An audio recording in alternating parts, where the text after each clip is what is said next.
You pay everyone on your team $210,000 a year, and they get to work between 1 and 5 days a week, and they get to choose if they take their pay in cash or equity.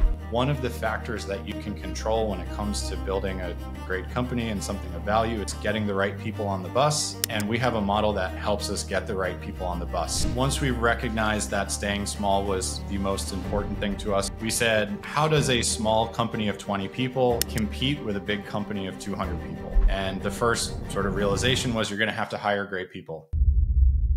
Geoff Roberts, CEO of Outseta. Welcome to the SaaS Academy podcast, man. It's good to have you. Good to be here. Thanks for having me, Matt.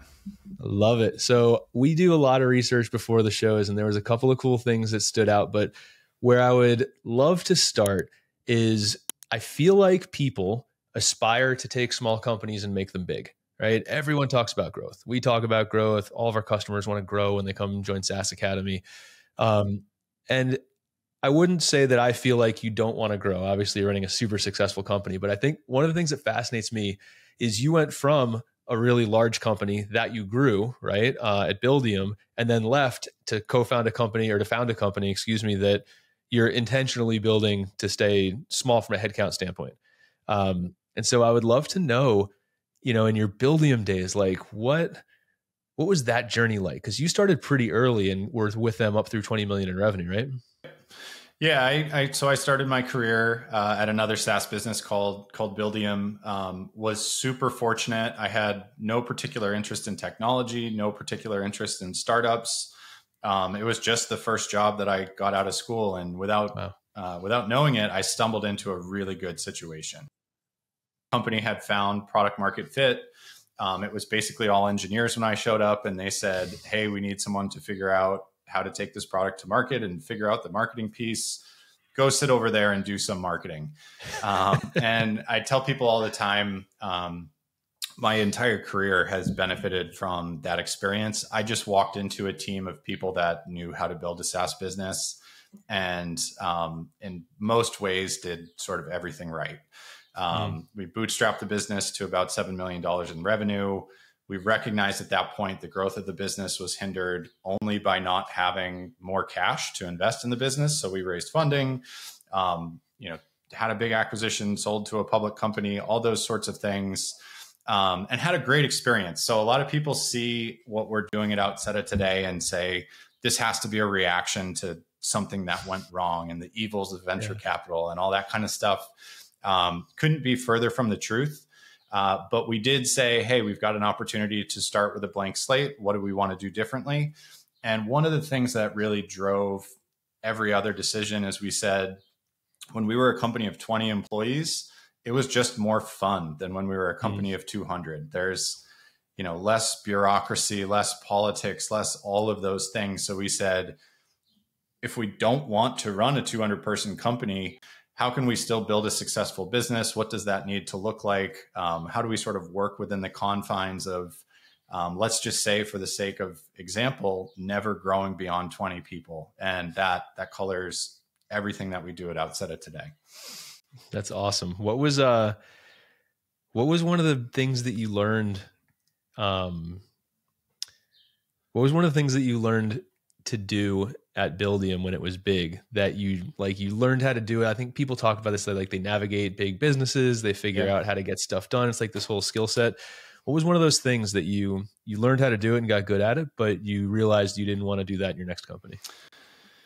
Yeah, it's a good question. And in some ways I don't have a good answer to this, to be honest with you. I think personally, one of my best skills is people management. And I basically don't manage people anymore. So that was something towards the end of my time at Buildium. I was the head of marketing and the marketing team was 15 or 16 people. So a lot of my day-to-day was facilitating meetings. It was doing, one-on-ones and stand-ups and providing feedback and all those kinds of things. And the ultimate irony now is, sure, those are good skills. And yes, some of that leadership and sort of general managerial experience has been ported over to Outseta. But I operate much more like an individual contributor today than I did most of my time at Buildium. That's awesome. And I want to touch on it here in a little bit when we talk about how how Outseta runs. But, you know, once you went through, so you were at Buildium all the way through the acquisition? I left a couple of years prior. A couple of years prior. Yeah. Cool. And did you leave to start the company? Was that like why you left, or? No, I didn't. So I was at Buildium for 5 years. The company went basically startup to $20 million in revenue at that point. And my reason for leaving was kind of twofold. One is I got a really great job opportunity that was a VP opportunity and a big raise in compensation and those sorts of things. But even more than that, I felt like I needed to diversify my experience. Buildium was my first job out of college. It was sort of all that I had known, all that I had done professionally. And I felt like I needed to prove to myself that I could operate in a different environment and diversify my experience a bit. Honestly, I have mixed feelings about it in retrospect. I think my reasoning was very sound, but I don't know that I appreciated as a young person how truly special of a place Buildium was. And I think that's something I've seen with other people that have started their careers in great companies. They don't fully recognize how rare it is to be part of a company that's growing that rapidly, that's having that level of success. So it's kind of a wash. Should I have stayed? Maybe I should have stayed. But we're here today, and one of Buildium's co-founders is my co-founder at Outseta. So it all worked out pretty well. What was the moment where you birthed the idea? And actually, before you answer that, so the first time I ever interacted with you was on Twitter, because I pulled up the tweet. I got to find it, but I basically was waxing online about how I hated all the CRMs that were out there. I'd never seen your product before. And I was just like, man, it's all super sales and marketing focused, does a bad job on the CS handoffs. It's all like, you know, top down from a funnel standpoint. It's not, you know, customer data is not the anchor. And I had like 7 or 8 tweets on this thing. And you literally replied and you said, "This is Outseta, period." And I was like, oh shit, that's pretty cool. And then I started checking out what you had built. So I'd love to hear from your standpoint, like, did you have a similar frustration with what was out there, or like, how did you start the company? A massive frustration, I would say. And it still boggles my mind that more people, particularly within the SaaS space, don't recognize what I'm about to tell you or talk about what I'm about to tell you more. So we did what every fast growing early stage SaaS company does. And I was sort of the business user. My now co-founder, Dimitri, was the CTO.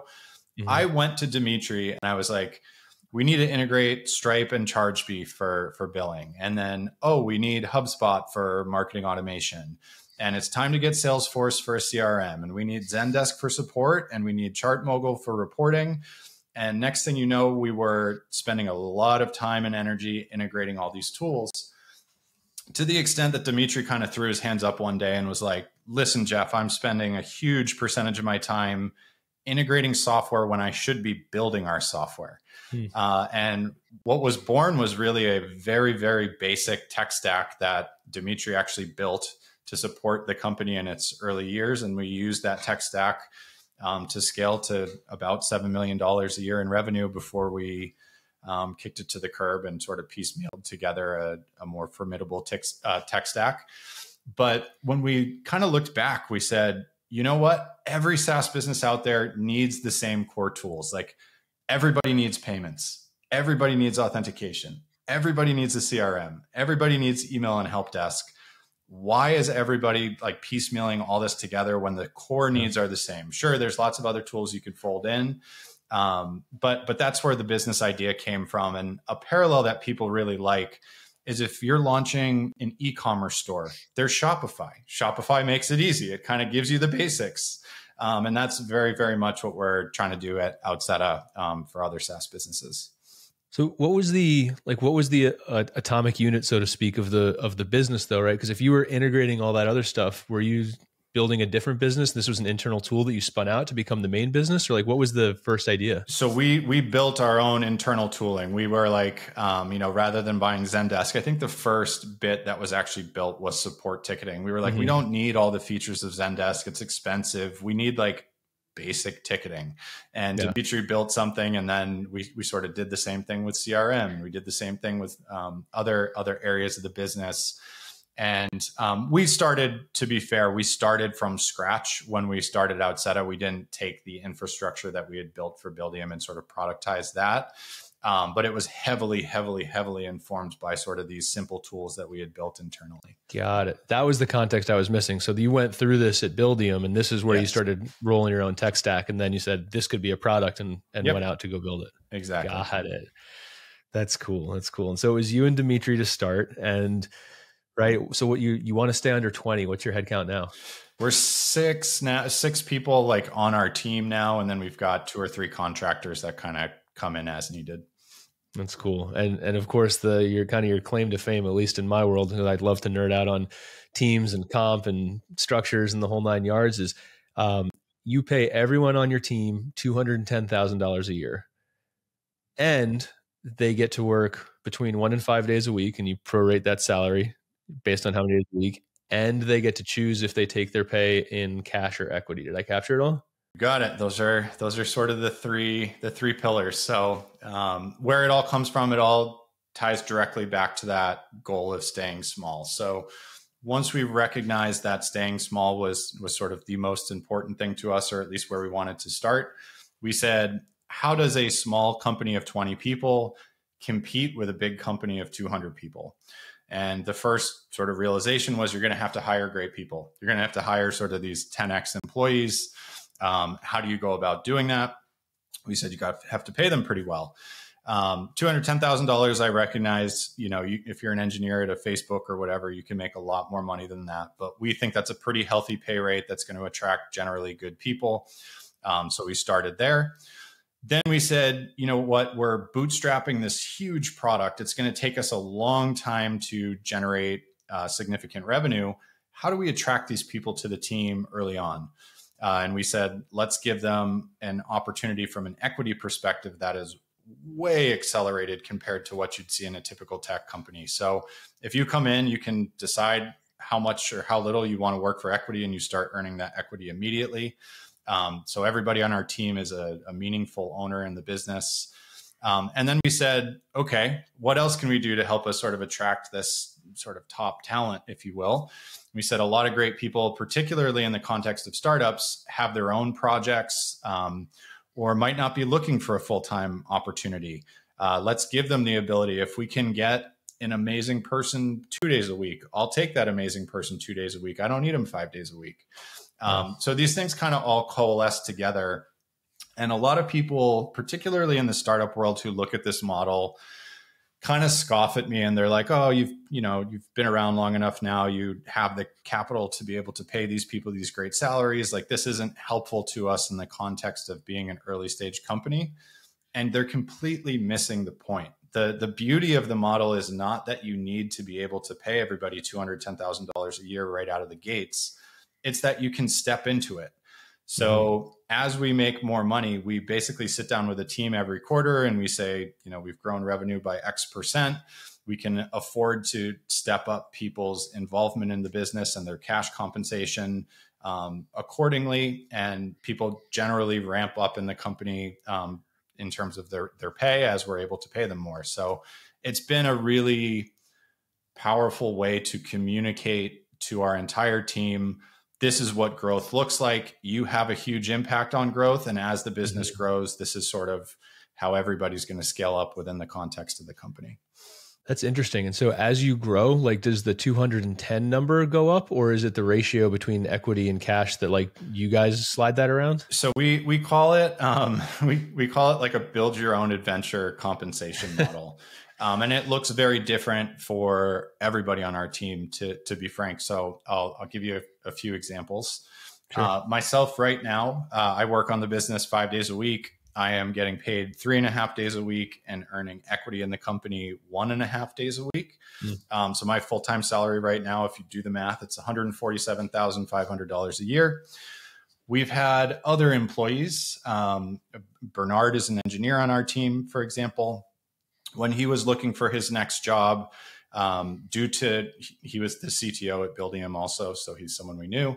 But due to Buildium's success, he had some financial security. He didn't need to optimize for cash right out of the gate.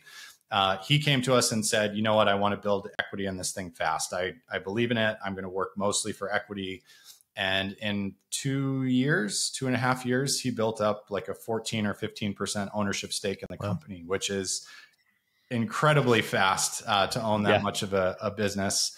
But then we have not a lot of other, because we're a small team, but other employees who totally just want to get to that $210,000 number as fast as possible. And they don't care so much about the equity. They want the cash. So we have very open conversations about all of this. We factor in things like how long you've been with the business, how important your sort of role or position is in the company at that moment, your personal circumstances. And so far, it's always gone totally well in terms of having these conversations with our team and making adjustments accordingly.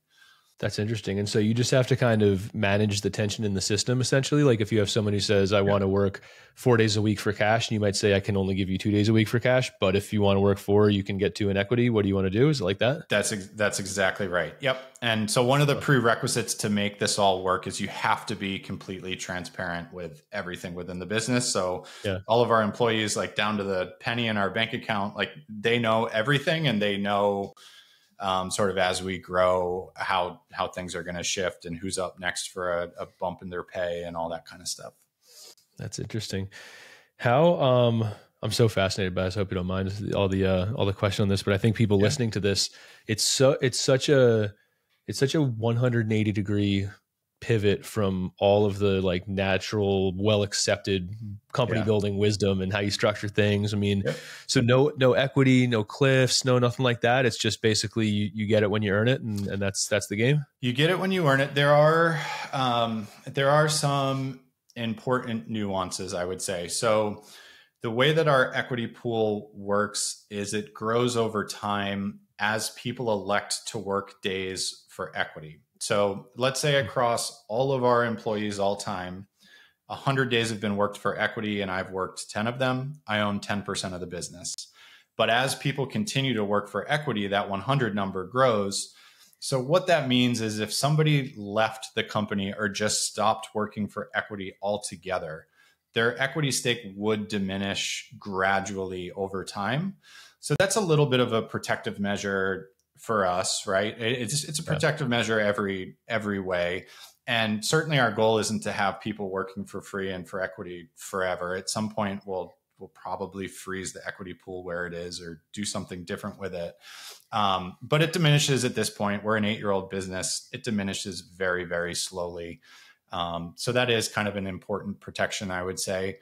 But aside from that, the way that I look at it is, to your point, the conventional wisdom, for whatever reason, seems to be like, I am the founder. I'm going to hold on to every scrap of equity that I possibly can, hire other people, give them as little equity as possible. And when there's an exit, like the value of the equity, I'm the one realizing the benefit. And that's totally okay. There's nothing wrong with that. Like, something I try to communicate to people is, our way is not right and that way is wrong. It's all personal preferences and what bets you're willing to make. Sure. For me personally, I would even go so far as to say that I think I will make less money if there is an exit event of some sort using the scenario that we're using. But I think that our odds of success go up.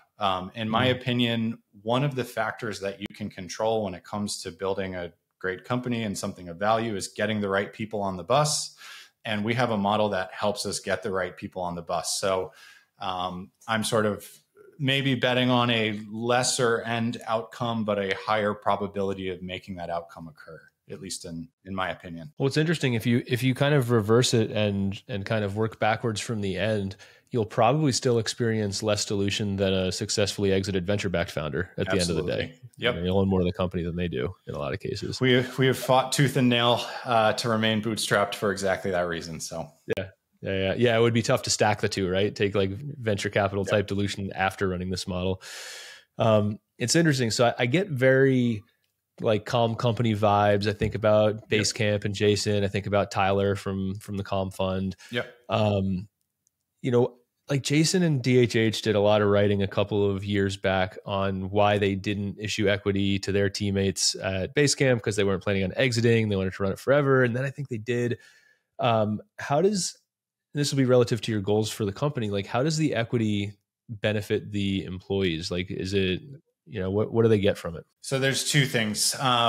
First of all, yes, they get these aggressive equity grants. But if we're not like out for an acquisition anytime soon, is it worth anything? The second piece is there is a profit sharing component too. The reality is we haven't done profit sharing yet because we're reinvesting profits in the growth of the business still. But there is this alternative path whereby if the company is doing really well, we can share profits with people to help them earn above that salary based on the company's performance. But the way that I would think about the value of the equity is this. We are very much not out for an exit event anytime soon. We said when we started the company, and a lot of people say this, but I think at this point we have evidence that we've we said it seriously and planned to execute it. We said we're going to do this for at least 15 years. And we even picked the idea for the business because we said, what's still going to be relevant 15 years from now? We thought SaaS would be, and we knew that payments and CRM and email and help desk tools sort of weren't going anywhere. They might evolve, but there would be a need for those categories of software. So from the get-go, the mindset was, we know what we need to build. We know it's a big product. We know it's going to take a long time, particularly because we're bootstrapping. We just need to give ourselves a long period of time in which to execute. And if we do this for 15 years and look up, we're going to have lots of good options. So we're about halfway through that 15-year period right now. That is still very much the mindset. We're not looking to sell. We're not looking to do anything. We're looking to execute for 7.5 more years. And I'm pretty confident if we do that, when I look up, whether it's selling the business or, bringing in new leadership or whatever it might be, we'll have some good options, and that equity will become meaningful for our employees. I want to understand your mindset a little bit more around this. It's one of these things, and I'm sure you probably, you're a great writer. So, I'm assuming you're a reader, because most writers are voracious readers, and you can see when people have things that work and then they do writing about them. A lot of the time it's easy to put the rose-colored glasses on and be like, sure, I always knew that would work. Right. Like, yeah, man, I'm nervous just hearing you explain how your company works. What made you nervous in the early days? Like what was your biggest fear about giving this much equity out and doing this unconventional model? Yeah, to be honest with you, the equity part never really bothered me and still doesn't. I think what the equity part does is it forces you to hire slowly and intentionally. And I think that's a good practice anyways. Believe it or not, that part never scared me.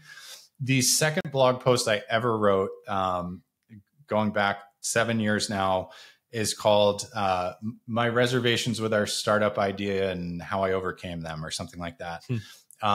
And everything I wrote in that post was right, to be honest with you. The reservations that I had, in short, were the market that we were out to target, meaning early stage SaaS businesses. And pretty much every challenge in our company boils down to we sell to early stage SaaS businesses. And it's just a matter of, yes, it's a relatively small market. It's not as big as people think it is. But more so, these companies fail at an alarming rate. So we have relatively high churn. If you look at just traditional SaaS metrics, on one hand, the product is insanely sticky. If any company goes on and has any measure of success, and I mean makes $500 in MRR, the churn rate is close to zero. But we have high churn just because so many of these businesses go out of business. So that's what keeps me up at night. That has always been the biggest hindrance to our growth. We need to figure out how to acquire customers extremely cost effectively to accommodate for that churn. And it's something we're always talking about internally, including right now. We don't want to go up market. We purposely play in the lower end of the market, but how can we find more stable customer segments within this end of the market? The SaaS business is doing $500K to $5 million a year. How can we sort of dominate that space and find those companies? That's that's the challenge in our business. Yeah, that's interesting because I would imagine that there's, I don't know if diminishing returns might be the wrong word, but it's definitely some challenges trying to put more more advanced businesses into a platform like yours, right? From an activation standpoint, a data migration standpoint, I'm sure it's a big bite, you know? Yeah, we say all the time, like if you're a venture capitalist looking at Outseta, you are puking. Like it is not, it is not like something. You're doing everything backwards. What are you doing? It's everything you don't want. It's like a high churn customer segment. Our most successful customers outgrow us. All these sorts of things. Now, of course, we want to mature the product and make it so larger customers can stay with us. But the goal is not to go up market. In short, the way that I articulate it today is we want to take companies from 0 to 10 million a year in revenue. If you get to $10 million a year in revenue, you are going to be hiring VPs. They are going to have specialized tools that they have experience with that they want to use. And there's kind of a natural break point. That's not like a perfect metric, but that is the life cycle that we are trying to support. And we've already proven out that there's enough lifetime value in that range to build a viable business on it. Yeah, that's cool. So, all right. So no issues on the equity. We got a whole bunch of owners aside from you and Dimitri. Yep. You know, people who talk about managing teams, they throw this phrase around a lot, right? I want you to act like an owner. I want you to act like an owner, right? What's an example that you've seen in your team where somebody really embodied it? Not you or your co-founder. Like, what comes to mind? This is the simplest concept that, like, in this whole conversation, people are like, how do you get people to act like owners? You give them ownership. It's really, really simple. There is almost no like management that goes on at Outseta. There's nothing like no one tells anyone what to do. We hire people that are fired up about this model, who we think are super talented. And we basically say, where can you contribute to the company? Go do your thing. You know what our goals are. You know that we want to grow this. Of course, we have like a roadmap and an idea of what's important at any given time. But people self-police. Like if they help the company grow, they own a meaningful part of the company and it benefits them. If they don't, they're only hurting themselves. And I think just by focusing on hiring great people who this model resonates with and giving them actual ownership, it's sort of a self-policing thing. That's awesome. Do the, I guess I can't really call any of them employees, all owners most likely, right? But what kind of say does your team have when you bring somebody new in? Is that like a decision? Does it look like a panel interview and you got like a mallet, you can veto someone? Like, what's going on? You know, how does it work? Yeah, I would say, well, first of all of this is relatively easy because we're still small, right? A question we get all the time is like, does this model scale? And the short answer is it doesn't need to scale because we don't want to be that big. We only so people asking that question probably missing the point, right? Exactly. So I don't think scalability is a huge problem. When we hire somebody, it's kind of it's a big deal internally. We have identified some need in the business where we've said we have a gap and we need to fill it. And yes, like they will talk to everybody on our team being the size that we are. Typically, we do start with some sort of contract-based project, so we get to feel each other out, and all those sorts of things. But it's similar to any other hiring process, really. There's no like one person in charge with making the hiring decisions. I think we generally, as a company, will lean on people who have subject expertise in that given area. So my background's in marketing. If we're hiring another marketing to the team, I probably have the most say and sort of the end say, and I would have less if we're hiring a developer than the other developers do. Got it. That's interesting. And not a lot of management. So like I love to ask leaders this question. I think your answer is going to be different than most. Like, what are the rhythms that you use to run the business? How do you do it? Yeah. So like another part of the reason we operate this way is this idea of life profitability that we can get into. But like my overarching mindset is, yes, the goal of entrepreneurship is to make money, of course. But it is also to enrich the lives of myself and the people on our team and let them do the sorts of things that they want to do with their lives. And I believe that a workplace like Outseta can have an enormous impact on someone's life by giving them that space. So we do very, very, very asynchronous work. We have a single meeting a week. It's on Mondays, like in the early afternoon, where we get together and, we talk about the things happening in the business and what we're all up to and all of that. But it's a 45-minute meeting. Outside of that, it's basically Slack. And yes, we do like a lot of Looms and stuff like that to communicate with one another. But it's very asynchronous work. And I think the other thing that is conducive to this model in our case is there's a lot less, a lot fewer questions around like what our strategy needs to be and what we need to build, because we're not building something new and novel that sort of needs to be validated. And there's all these question marks everywhere. We're building categories of software that everyone has seen 1,000 times. Yeah. And like our product strategy at this point is all the core features of the product are there. We want to make them competitive with the best products in each of the software categories we compete with. So is Outseta as good of an email tool as ConvertKit? No. We want to, close that gap. And it makes it much easier from a strategic perspective and from a roadmap perspective. Like I kind of know today what we're going to be building for years into the future. It's just a matter of our ability to execute it well. That's interesting. And so I guess with the lack of synchronous meetings, that removes any complexity from people working varying numbers of days of the week or any of that kind of stuff. And it's pretty self-fulfilling then, yeah? Yeah, I mean, there's always a question, a very valid question we get a lot comes from sort of the fractional work arrangement and how do you police sort of somebody working 2 days a week? I think it does go back to the equity piece. It's like,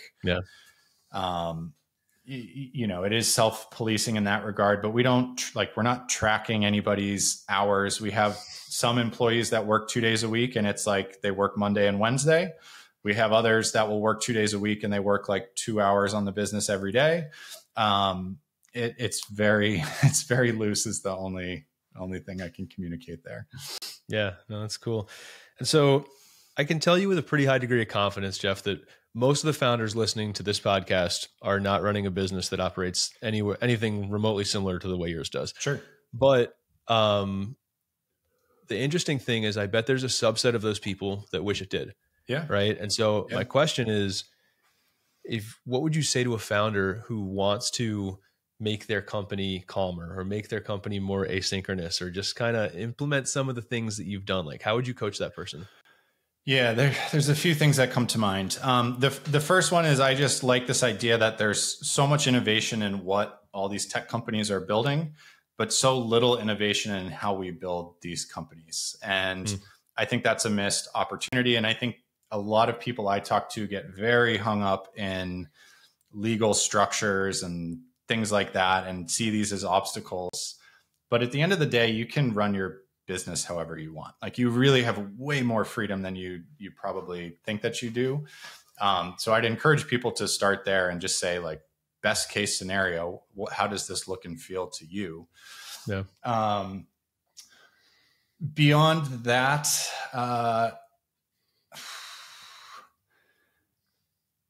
I think it comes down to figuring out what your goals are. And also I think there are some criteria that really need to be things that you believe in for this to all work. Like you have to be comfortable sharing all of your company information. You have to believe that people, if given equity, will act like owners.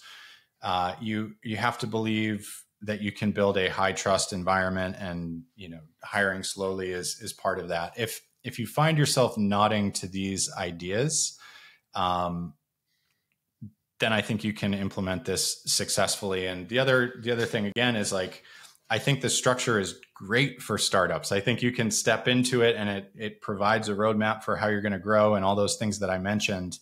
So those are the things I would say to people. And a lot of people have looked at the model in general and said, oh, this is so idealistic. And my response is always yes. And shouldn't it be? Like, if you're going to start a company, if you're going to devote 40, 50, whatever hours of your life each week to doing something, shouldn't it be idealistic? Yeah. So I like to kind of turn the thought process on its head a little bit. It's definitely not a good model if you're a control freak. But if you believe in some of the things that I said, I think it's a totally viable path. Yeah. So you mentioned this concept of life profitability. Is that related to like A.D. Pinar's book? He wrote that life profitability. He and I talked about it a little bit on the pod. Is that where that comes from? It is, yes. He is actually co-hosting a podcast with me that we just started on this topic.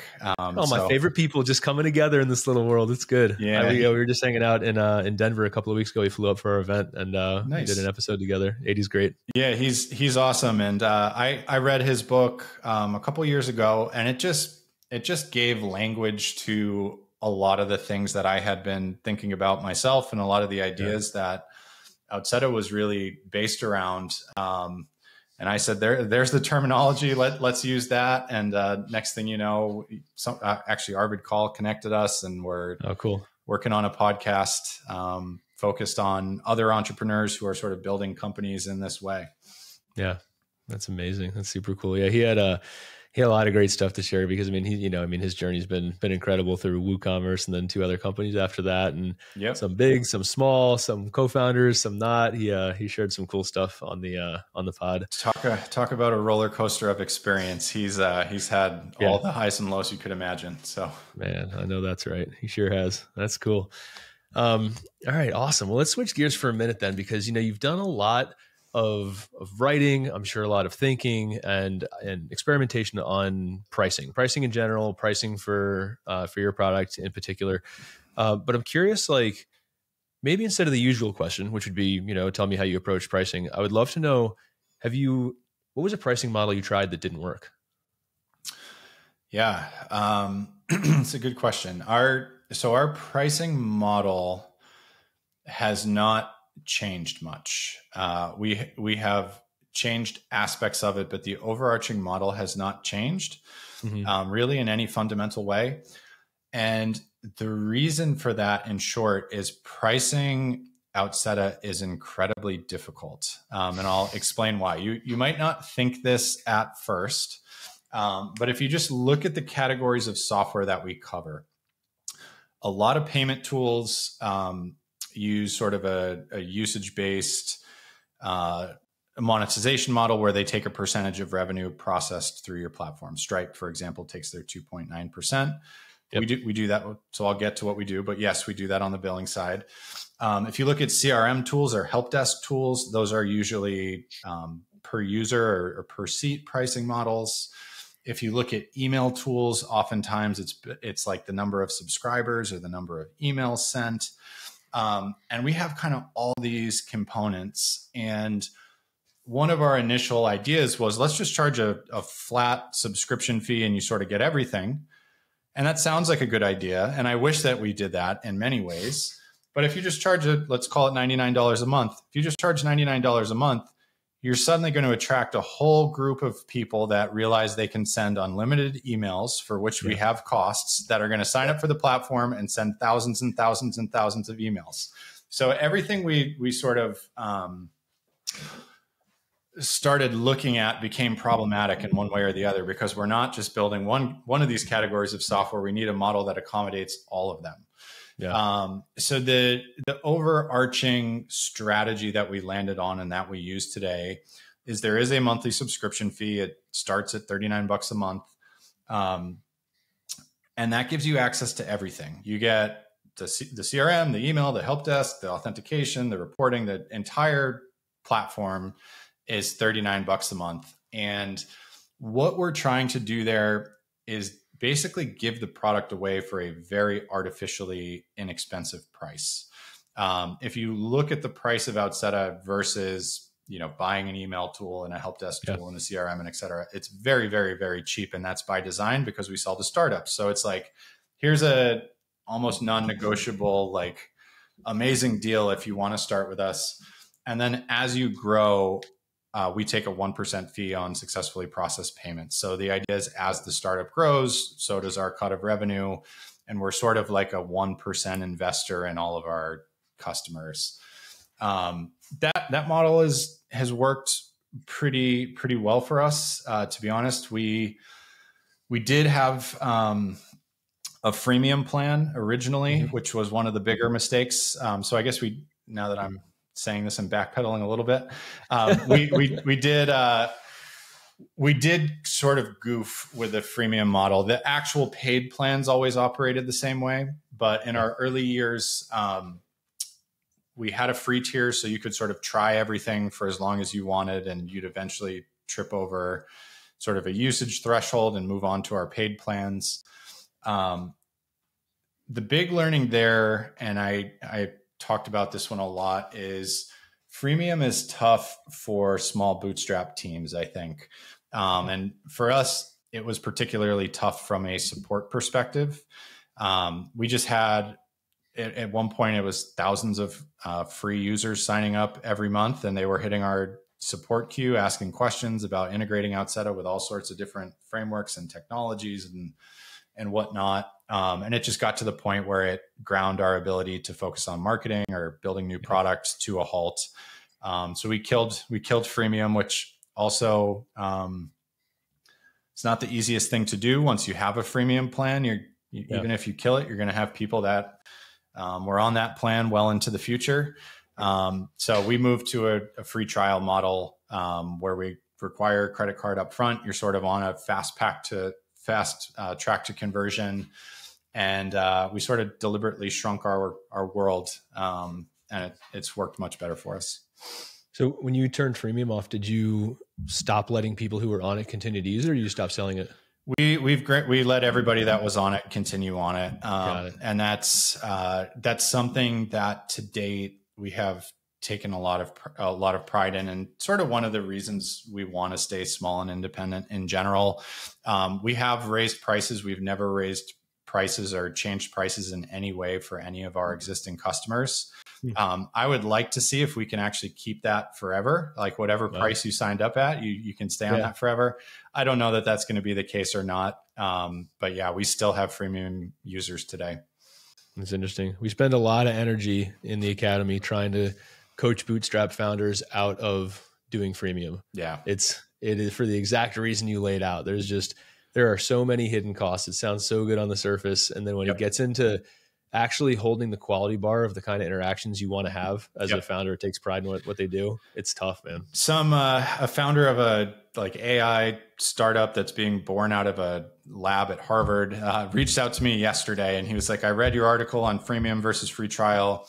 What should I do? And my response in short is always the same. It's like, if your primary objective is product feedback, go ahead, have a freemium plan, get people into the platform. That's fine. If you're looking for exposure and feedback, freemium works very well. If you're trying to validate whether or not you have a business, you need to start collecting payments as soon as possible and not offer freemium. So yeah. And there's no doubt it's a business, not an art project. You got to pick which one it's going to be. Exactly. How do you maintain this balance though? Because, you do a lot of things that are really solid for your customers. But at the same time, everything's getting more expensive. Your costs are going up, I'm sure. How do you balance this to keep the business healthy? Yeah, it's a good question.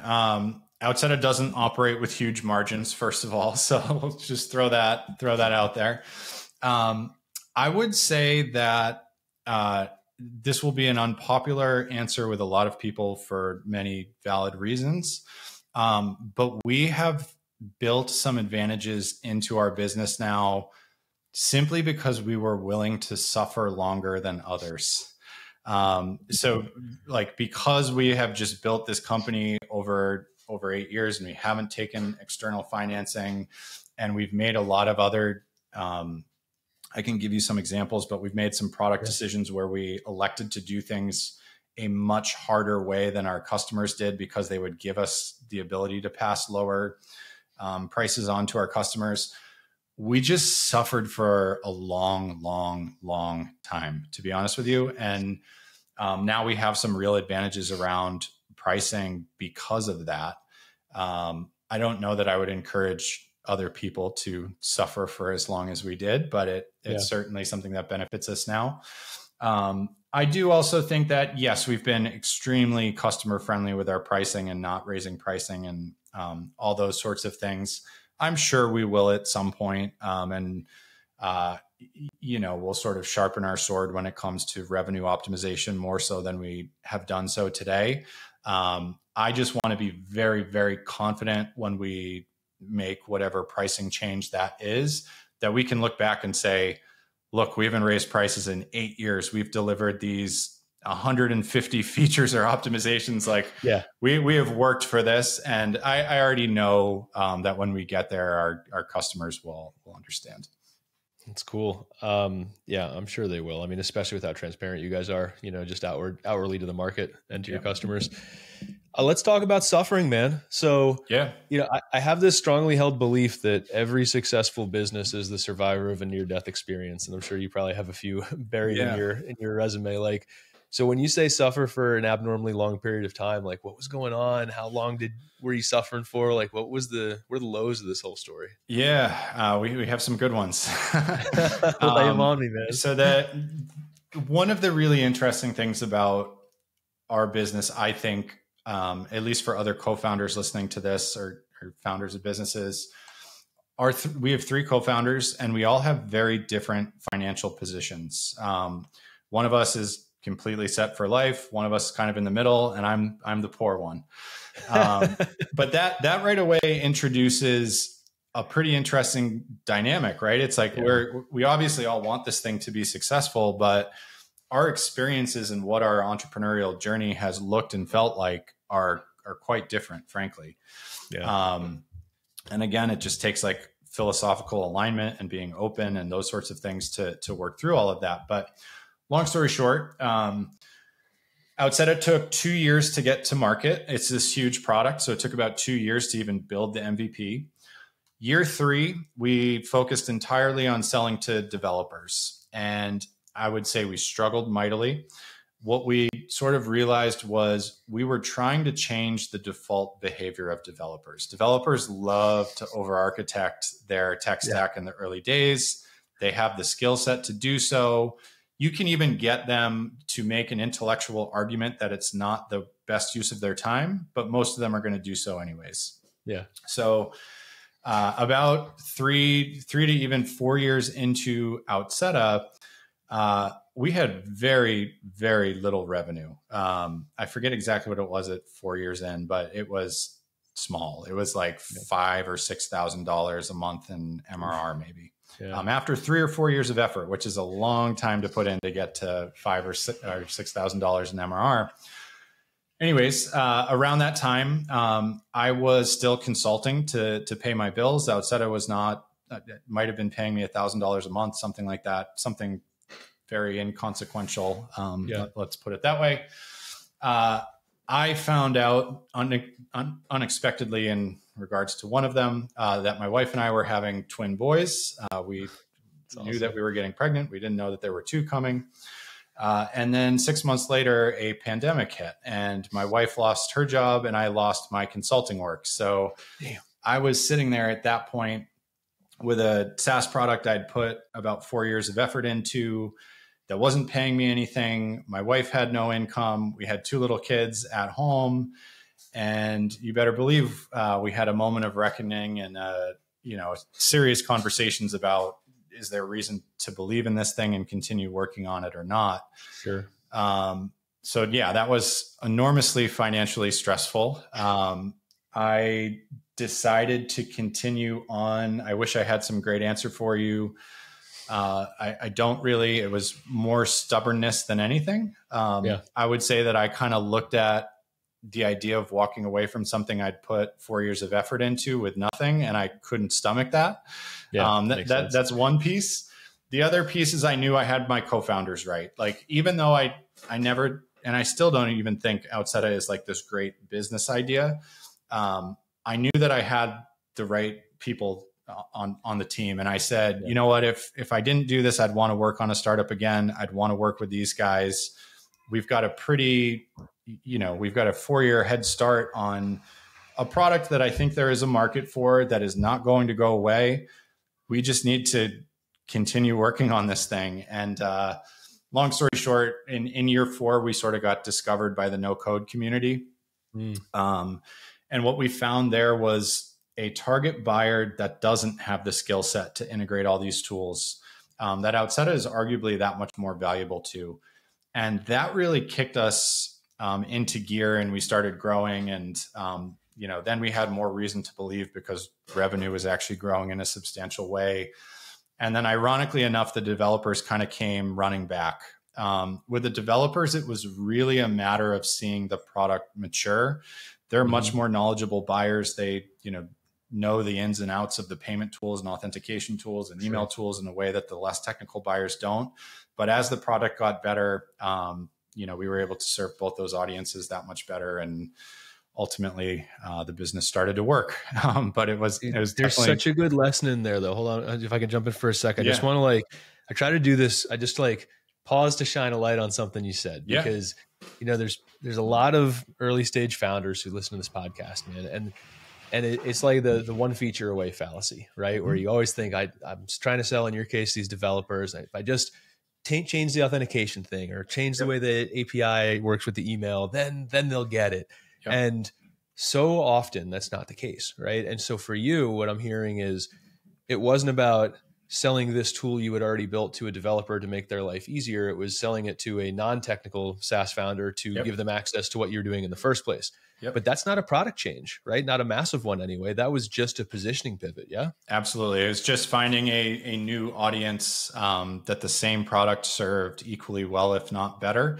And we're still going through that. Today, our customer base is like literally 50% half developers, 50% sort of no code founders.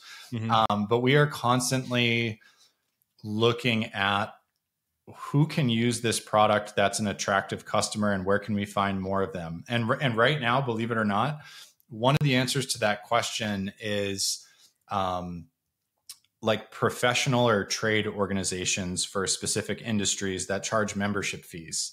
That's not at all the customer that we set out to serve. But, like the United States Engineering Association has been around for 50 years. It's got a huge membership. They pay dues every month. There's all these little pockets of customers that can use Outseta that are, interesting for various reasons. Yeah, that's a good one to chew on for founders listening to this. Like, your product problem might not be a product problem. You might just be giving the right value prop to the wrong person. Yep. That's interesting. Yep. And I think even beyond that too, like just what I said about the product maturing and the developers sort of running back, it wasn't new features. It was just the existing feature set becoming more polished and sort of more mature, which is interesting too. That's a wild journey, man. So you have spent 7 years bootstrapping a business out of the 5K MRR pain cave into a pretty healthy place, profitable, cool team running super unconventionally, no meetings, everyone's building, everyone's an owner. It sounds like utopia, man. That's pretty neat. Sounds pretty cool. It's not utopia yet. We definitely have a lot of work ahead of us to achieve the things that we want to achieve, but having been through all of that, to sit here today and say that we're profitable and, have a small team and are giving those people a lot of flexibility in their lives and all that stuff, I feel like I came out the other end and am pretty darn happy about it. That's cool. Well, on the topic of things that make you happy, I'm not going to let you off this podcast without finding out what's going on between you and Tom Brady, because that's what I need to know. You wrote a children's book? Yeah, right? I did. It's kind of like this, for most of the people in the tech industry, they sort of look up at Tech Mountain and they see Elon Musk at the top. For me, when I think about the human species and the person at the top of that mountain, it is Tom Brady. I'm a New England sports fan, and one day I have a writing background. Tom Brady had just won his 5th Super Bowl at the time. And I just scratched out on pen and paper a children's book. And then I, turned to Fiverr and found an illustrator. And next thing you know, it's a product. And just the whole experience of figuring out how to write and publish a children's book was pretty interesting. But I have parents all over New England that buy this for their kids for Christmas and like send me pictures and stuff. And it's kind of fun. Dude, that's awesome. And that's at thetaleoftom.com. Thetaleoftom.com. That's it. Yep. That's cool. Geoff, where do people go to find more Geoff in their life? Yeah. Outseta.com if you want to check out the product. Otherwise, Twitter or LinkedIn is probably where I hang out the most. I'm at Geoff T. Roberts on Twitter, and I'm a Geoff, so it's Geoff. Got it. And we'll drop that in the notes for everyone. Cool. Cool, man. Final question I wrap every podcast with, or at least most of them. I feel like we've talked a lot about goals and about life and just, some of the existential components of running a business with other people. Sure. So my question is this: if when it's all done, the page is turned. Yep. If you could be remembered for one thing, what would it be? Yeah.